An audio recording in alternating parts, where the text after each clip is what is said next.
Magandang gabi po mga kapisonet. Dumating na po yung yung 7 segment ko na ginawa.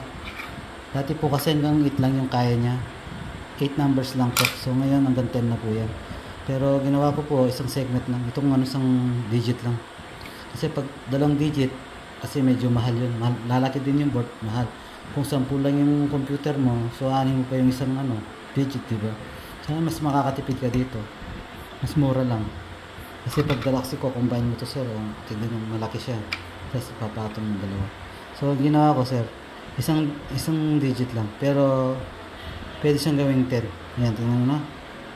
1, 2, 3, 4, 5, 6, 7, 8, 9, 10. So yung 10, ganito po yung ginawa kong 10.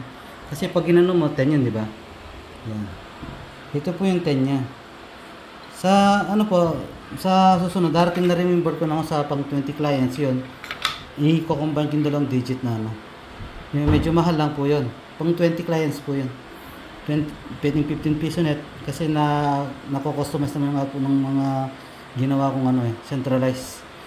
Pwedeng kahit ilang output na pwede. Kahit ilang PC pa yan. Basta below to 20 o kaya below to 10. Yung budget nila po, hindi siya kaya, di pwedeng pang i-customize kasi pang muscle lang po yung hindi ko talaga full pack na features talaga. So ito lang muna sir.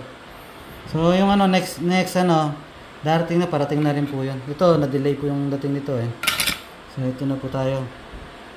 Sana magustuhan nyo po yung numbers na ginawa ko sa number 10.